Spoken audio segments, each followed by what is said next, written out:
یہ آیت جو ہے سورہ المومنون کی آیت نمبر 7 جو ہے، اور اس کے کانٹیکسٹ میں 5 اور 6 بھی، یہ پوری ڈاکٹرن کلیئر کر رہی ہے کہ شرمگاہ کا استعمال اس کے علاوہ اللہ تعالیٰ نے کہا ہے کہ وہ حد کو توڑنے والا ہے. اور یہ رزلٹ اس امت میں بہت بڑی پرسنالٹی نے نکالا ہے، وہ ہے امام محمد بن ادریس الشافعی المتوفی 204 ہجری، جو اہل سنت اور اہل تشیع دونوں کے ہاں بڑے امام مانے جاتے ہیں. ان کی رسپیکٹ ہے کیونکہ وہ امام موسیٰ کاظم کے شاگرد تھے، امام شافعی رحمہ اللہ. اور ان کا مشہور شعر بھی ہے، ان کان رفضا حب آل محمد فلیشہد الثقلان انی رافضی. بالفرض اگر اہل بیت کی محبت کا نام رافضی ہونا ہے تو اے جنو انس گواہ ہو جاؤ میں رافضی ہوں. تو یہ امام شافعی جو کہ اہل بیت سے بہت محبت رکھتے تھے، اس کی وجہ سے ان کو رافضیت کا طعنہ ملتا تھا، تو ان کو یہ شعر کہنا پڑا. اہل سنت اہل تشیع دونوں ان کا یہ شعر کوٹ کرتے ہیں، ان کو رسپیکٹیبل پرسنالٹی کے طور پر پریزنٹ کیا جاتا ہے. اور یہ شعر ان کے اپنے دیوان الشافعی میں موجود ہے، اور اہل سنت کے ائمہ نے باقاعدہ اپنی اسماء الرجال کی کتابوں میں سے نقل کیا ہے. تو امام شافعی نے ان آیات کے کانٹیکسٹ میں رزلٹ نکالا، اور ان کی اپنی کتاب ہے کتاب الام، پوری دنیا میں ان کی ایک اتھینٹک بک مانی جاتی ہے. اس کے اندر انہوں نے انہی آیات کے کانٹیکسٹ میں لکھا ہے کہ ان آیات کی روشنی میں چونکہ اللہ نے فرمایا کہ شرمگاہ کا اس کے علاوہ استعمال جو ہے وہ حد کو کراس کرنے والا ہے، اللہ کے حضور وہ جرم ہے، تو ان جرائم میں انہوں نے کہا کہ الاستمناء بالید، جو عربی میں کہا جاتا ہے مسٹربیشن انگلش کے اندر، مشت زنی اردو کے اندر، یا ہینڈ پریکٹس، یہ بھی اس کے تحت انہوں نے کہا کہ حرام ہے اور منع ہے. اور یہ ان کی اپنی کتاب میں یہ بات لکھی ہے، اور ان کا یہ قول امت نے اس طرح ایکسیپٹ کیا ہے کہ انہی آیات کی روشنی میں آپ اہل سنت کی تمام تفاسیر اٹھا کے دیکھ لیں، تمام نے امام شافعی کے اس قول کو ان آیات کے کانٹیکسٹ میں نقل کیا ہے. ٹاپ آف دا لسٹ جو اس وقت پوری دنیا میں اتھینٹک ترین تفسیر مانی جاتی ہے اہل سنت کے ہاں، تفسیر ابن کثیر. تو حافظ ابن کثیر نے بھی ان آیات کی روشنی میں باقاعدہ امام شافعی کا یہ قول نقل کیا ہے کہ امام شافعی رحمہ اللہ اس کے تحت اس کی حرمت کے قائل ہیں. پھر انہوں نے ساتھ بلکہ ایک روایت بھی لکھی، اگرچہ اس کی سند کمزور ہے، لیکن جب دوسری طرف سے ہر طرف کمزور باتیں پیش کی جا رہی ہوں، یہ ہماری دلیل نہیں ہے، لیکن میں آپ کو بتا دوں کہ ابن کثیر نے اگرچہ اس روایت کو لکھا کہ اس روایت کے اندر ایک مجہول الحال راوی ہے، لیکن باقاعدہ اہل سنت کی ایک مین سٹریم کی کتاب میں تو روایت موجود ہے. امام حسن بن عرفہ ایک امام گزرے ہیں، انہوں نے ایک اپنی کتاب، ان کی جز چھوٹی کتاب ہے، جس طرح امام بخاری نے جز رفع الیدین لکھی، جز القراء لکھی، اس طرح ان کے جز کے اندر یہ روایت موجود ہے کہ 7 لوگ ایسے ہیں جن سے قیامت والے دن نہ اللہ تعالیٰ کلام فرمائے گا، نہ انہیں پاک کرے گا، نہ انہیں عالموں کے ساتھ کھڑا کرے گا، تا وقت کہ وہ دنیا سے توبہ کر کے گئے ہوں. ان میں سے ایک شخص وہ ہے جو خود اپنے ساتھ نکاح کرتا ہے اور الاستمناء کرتا ہے، یعنی اپنے ہاتھوں سے یہ برائی کرتا ہے، مشت زنی والا معاملہ. یہ روایت کمزور ہے، لیکن حافظ ابن کثیر نے اس کو نقل کیا ہے کہ تاکہ ایک نالج ایک جگہ جمع ہو جائے. تو امام شافعی کا یہ جو قول ہے صرف ابن کثیر نے نقل نہیں کیا، بلکہ سنن الکبریٰ البیہقی، امام بیہقی کی کتاب، حدیث کی کتاب میں ایک چیپٹر ہے، اس کا نام ہی الاستمناء ہے. اس کی ہیڈنگ کے اوپر امام بیہقی نے پہلے تو یہ آیت لکھی ہے سورہ المومنون کی آیت نمبر 5، 6، 7، اس کے بعد امام شافعی کا قول انہوں نے چیپٹر کی ہیڈنگ میں لیا ہے، اور اس کے نیچے پھر اس سے متعلق روایتیں لے کے ہیں. اب وہ روایتیں تو کمزور ہیں، پہلی جو انہوں نے روایت لی ہے وہ خود ہی انہوں نے اس کو کمزور ڈکلیئر کر دی ہے کہ یہ مرسل چھوٹی ہوئی ہے، جو ڈاکٹر ذاکر نائک نے بھی ابن عباس کے حوالے سے بیان کی کہ ابن عباس سے کسی نے آ کے پوچھا کہ میں نے اپنی اس طرح شرمگاہ کے ساتھ ایسا معاملہ کیا، تو انہوں نے فرمایا کہ شرمگاہ کے ساتھ اس طرح کا معاملہ کرنا اس سے بہتر ہے کہ تم نکاح کر لو، اور زنا سے بہتر یہ ہے. وہ کہتے ہیں دیکھیں جی انہوں نے زنا سے تو بہتر اسے کہا ہے نا، حالانکہ اس کا کمپیریزن وہ کرا رہے ہیں کہ یعنی یہ اس سے چھوٹی برائی ہے. اس کا یہ مطلب نہیں کہ جس کو زنا میں پڑنے کا خدشہ ہے تو یہ کام شروع کر دے، تو وہ جس کو خدشہ ہے اس کو کیا کام کرنا چاہیے وہ اللہ کے نبی بتا کے گئے، وہ میں بعد میں آپ کو انشاءاللہ تعالیٰ بتاتا ہوں کہ وہ کیا بتا کے گئے اللہ کے محبوب صلی اللہ علیہ وآلہ وسلم. تو ابن عباس کا وہ قول جو ہے خود لکھا مرسل ہے. ایک اور روایت لے کے ہے، وہ بھی اس میں بھی ضعیف راوی ہے، تدلیس کا ایشو ہے، وہ بھی روایت کمزور ہے. اور اسی طریقے سے امام بیہقی سے بھی آلموسٹ 200 سال پہلے امام بخاری کے استاد ہیں امام عبدالرزاق، جن کی مصنف عبدالرزاق ہے، انہوں نے بھی الاستمناء کے اوپر ایک چیپٹر باندھا ہے، اس میں روایتیں لے کے آئے ہیں، اور ابن عباس والی یہ روایت وہ بھی لے کے آئے ہیں، وہ بھی روایتیں کمزور ہیں، یہی والی روایت تھی۔ اور بہرحال اس میں صحیح سند سے ایک تابعی کا قول وہ لے کے آئے ہیں، عطا بن ابی رباح کا، جو امام حنیفہ رحمہ اللہ کے استاد بھی ہیں اور جلیل القدر تابعین میں سے ہیں، اور امام ابو حنیفہ کا قول یہ صحیح سند سے ثابت ہے کہ میں نے روئے ارض پہ عطا بن ابی رباح سے افضل شخص کوئی نہیں دیکھا۔ اسی کے تحت ہم سمجھتے ہیں کہ امام حنیفہ نے کسی صحابی کی زیارت نہیں کی، ورنہ کوئی ادنا صحابی بھی ہوتا تو وہ ان سے تو افضل ہوتا۔ اور مزے کی بات، کشف المحجوب جو تصوف میں دنیا میں اتھینٹک بک مانی جاتی ہے، علی بن عثمان حجویری المتوفا 465 ہجری، انہوں نے امام حنیفہ کو تبع تابعین والے چیپٹر میں ڈالا ہے، تابعین والے میں نہیں۔ تو یعنی حالانکہ انہوں نے امام حنیفہ کی شان میں اپنا ایک خواب بھی لکھا، نبی الاسلام کو خواب میں دیکھا کہ انہوں نے ان کو گود میں اٹھایا ہوا امام حنیفہ کو، تو وہ سمجھ گئے کہ میرا امام ہے، اور یہ اتنا مشہور ہوا کہ تذکرۃ الاولیاء جو پوری دنیا میں تصوف کے جو ڈکلیئرڈ اولیاء ہیں ان کی بایوگرافی کے اوپر اتھینٹک کتاب ہے، جس کے حوالے فضائل سنت دعوت اسلامی کی اس میں موجود ہیں، اور فضائل اعمال اور فضائل صدقات تبلیغی جماعت کی اس میں موجود ہیں، تذکرۃ الاولیاء شیخ فرید الدین عطار المتوفا 627 ہجری۔ انہوں نے باقاعدہ امام حنیفہ پہ جو چیپٹر باندھا ہے نا، اس میں انہوں نے کشف المحجوب کا حوالہ دیا ہے کہ شیخ علی بن عثمان حجویری نقل کرتے ہیں، حجویری کا لفظ نہیں لکھا، شیخ علی بن عثمان اپنی کتاب میں نقل کرتے ہیں، تو وہ حجویری نہیں لکھا، اس لیے عام لوگوں کو تو پتہ نہیں چلا، وہ انہوں نے کشف المحجوب کا حوالہ دیا ہوا اپنی کتاب میں امام حنیفہ کی شان میں۔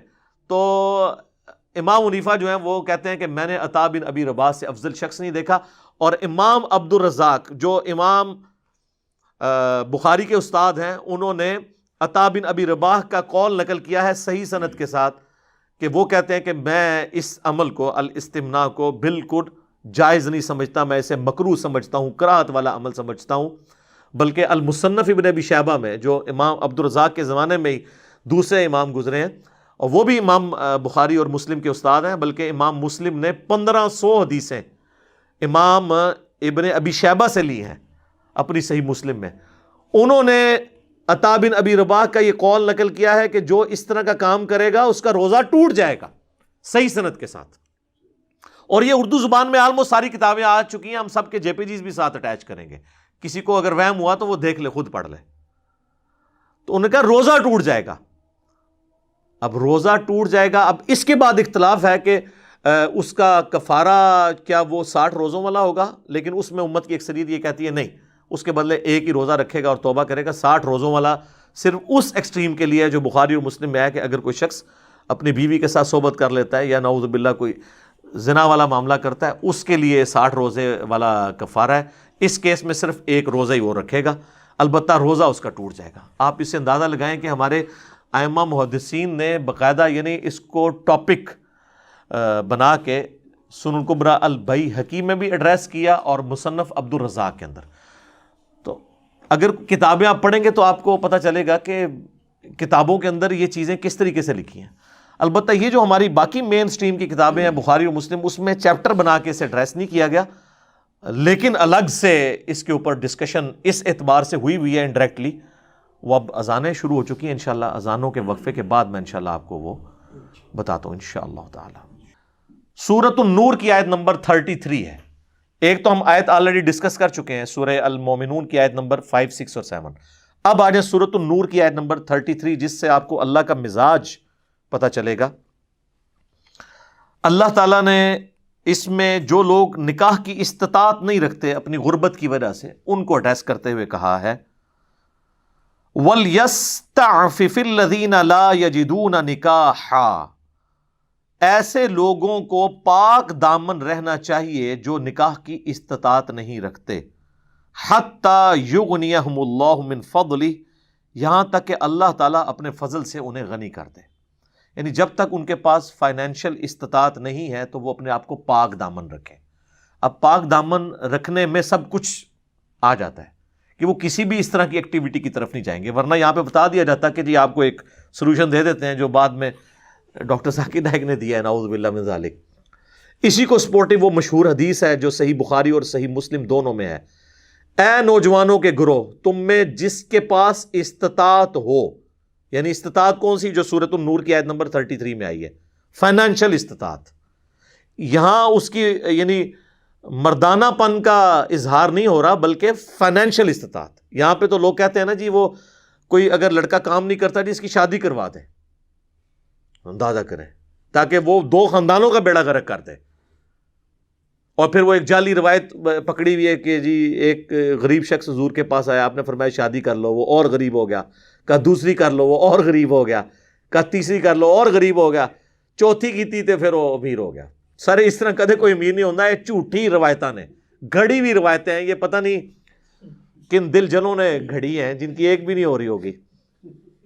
تو یہ قرآن و سنت کا مزاج ہی نہیں ہے۔ جو فائنینشلی سپورٹ نہیں کر سکتا اس کے لیے بخاری و مسلم میں یہ حدیث آ گئی۔ قرآن میں تو آیا سورۃ النور کی آیت نمبر 33 میں پاک دامن رہیں، حدیث بخاری اور مسلم میں یہ ہے کہ آپ نے فرمایا اے نوجوانوں کے گروہ، اگر استطاعت ہو تو نکاح کرو، اور جو نکاح کی استطاعت نہیں رکھتا تو اسے چاہیے کہ وہ روزے رکھے، یہ چیز اس کی شہوت کو ٹھنڈا کر دے گی۔ اور اس میں اور الفاظ بھی ہیں کہ اے نوجوانوں کے گروہ، استطاعت ہو تو نکاح کرو، نکاح کرنا تمہاری عفت اور عصمت کی حفاظت کا ذریعہ ہے، تمہاری شرمگاہ کی حفاظت کا ذریعہ ہے، اور یہ نگاہوں کو نیچا رکھنے کا ذریعہ ہے، جو سورۃ النور میں آیا کہ اے نبی علیہ السلام مومن مردوں کو حکم دیں کہ اپنی نگاہوں کو نیچے رکھیں، اور مومن عورتوں کو بھی حکم دیں نگاہوں کو نیچا رکھیں، جسے عربی میں غض بصر کہا جاتا ہے، ان نگاہوں کو نیچا رکھنا۔ تو یہ نگاہوں کو نیچا رکھنے اور تمہاری شرمگاہ کی حفاظت کا ذریعہ ہے، اور جو استطاعت نہیں رکھتا وہ روزے رکھے، یہ چیز اس کی شہوت کو کم کر دے گی۔ تو نبی علیہ السلام نے شہوت کو کم کرنے کا طریقہ جو بتایا ہے وہ ہے روزے رکھنا۔ اب ڈاکٹر ذاکر نائک نے اس حدیث، اب ان کے بالکل خلاف تھی، اس کو انہوں نے عجیب و غریب طریقے سے منطق کے ذریعے حل کرنے کی کوشش کی، تو یعنی انتہائی افسوسناک چیز ہے۔ نبی علیہ السلام نے جو طریقہ بتایا ہے اسی طریقے کو اڈاپٹ کرنا چاہیے۔ آپ کو پتا تھا آپ کوئی دوسرا بھی تجویز کر سکتے تھے، لیکن وہ ظاہر ہے کہ نبی علیہ السلام کے مزاج میں، اللہ تعالیٰ کے دین کے مزاج میں وہ چیزیں نہیں بیٹھتی ہیں۔ تو یہ بخاری اور مسلم کی حدیث بالکل واضح ثبوت ہے کہ کوئی شخص اس قسم کی ایکٹیویٹی کو پرفارم نہیں کرے گا جو خود ساختہ قسم کی ہوگی۔ جو طریقہ بتانا تھا وہ اللہ کے محبوب صلی اللہ علیہ وآلہ وسلم نے خود بتا دیا۔ اسی کو سپورٹیو ایک اور حدیث ہے صحیح بخاری اور صحیح مسلم میں۔ سعد ابن ابی وقاص کہتے ہیں کہ عثمان بن مظعون رضی اللہ تعالیٰ عنہ نے ترک دنیا کی اجازت اور ترک نکاح کی اجازت نبی صلی اللہ علیہ وآلہ وسلم سے مانگی تو آپ نے اس چیز کو رد فرما دیا۔ اور سعد ابن ابی وقاص کہتے ہیں کہ اگر اللہ کے نبی ہمیں اجازت دیتے تو ہمارا تو ارادہ یہ تھا کہ ہم اپنے آپ کو شہوت سے بچنے کے لیے خصی کر لیتے، سیکچولی ڈسیبل کر لیتے، لیکن اللہ کے نبی علیہ السلام نے ہمیں نکاح کی طرف ترغیب دلائی اور خصی کرنے سے منع فرما دیا۔ اگر یہ آپشن موجود ہوتا تو آپ فرماتے کہ چلو خصی تو نہ ہو، وہ تو تخلیق کو بدلنا ہے، ظاہر ہے جی۔ سورہ نساء کی آیت نمبر 119 ہے، وَلَآمُرَنَّهُمْ فَلَيُغَيِّرُنَّ خَلْقَ اللَّهِ۔ شیطان نے کہا تھا کہ میں ابھاروں گا تیری مخلوق کو کہ وہ اللہ کی تخلیق کو بدلیں گے۔ تو اپنے آپ کو اس طریقے سے خصی کرنا یہ تو تخلیق بدلنا ہے۔ تو نبی علیہ السلام نے اس بڑے عمل سے روکا، تو آپ یہ آپشن دے سکتے تھے کہ وہ نہ کرو، یہ کر لو، درمیانہ راستہ نکال لو اگر تم نے شادی نہیں کرنی، لیکن آپ نے کہا ڈائریکٹ نکاح کرو، درمیان کا کوئی راستہ نہیں آپ نے چھوڑا۔ تو یہ حدیث بھی بخاری مسلم کی بالکل ثبوت ہے اس بات کا کہ جو ہمارے ائمہ اہل سنت نے اور ائمہ اہل تشیع نے رزلٹ نکالا ہے کہ یہ الاستمناء بالید یا مسٹربیشن حرام ہے اور مکروہ تحریمی ہے اور گناہ ہے، یہ بالکل ٹھیک رزلٹ نکالا ہے۔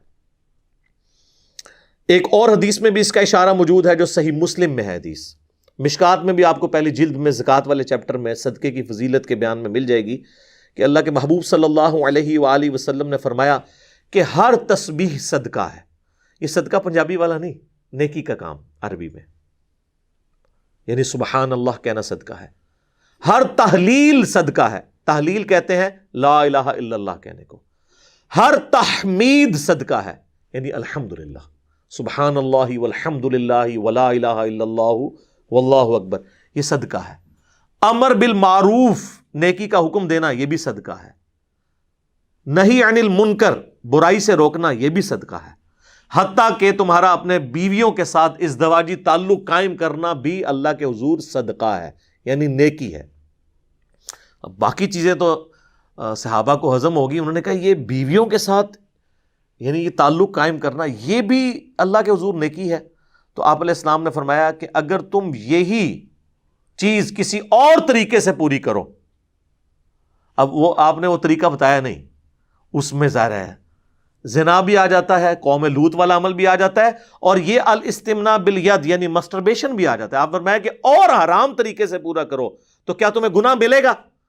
تو صحابہ نے کہا کہ ملے گا. تو آپ نے فرمایا پھر تمہیں اپنی بیویوں سے اس عمل کے اوپر ثواب بھی ملے گا.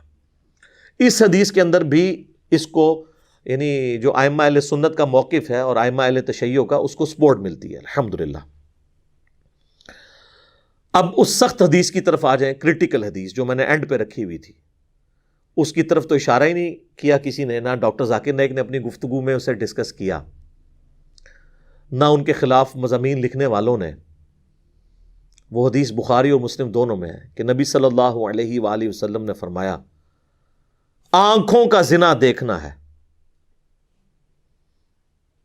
زبان کا زنا بولنا ہے, کانوں کا زنا سننا ہے, ہاتھوں کا زنا پکڑنا ہے, ٹانگوں کا زنا چل کر جانا ہے برائی کی طرف, اور نفس آرزو اور تمنا کرتا ہے اور شرمگاہ اس کی تصدیق کر دیتی ہے. یعنی نبی علیہ السلام نے ہر عضو کا زنا گنوایا ہے. اب آنکھوں کے اوپر ذرا پوچھیں تو کہیں گے جی ہاں جی وہ بدنگاہی کرنا تو حرام ہے.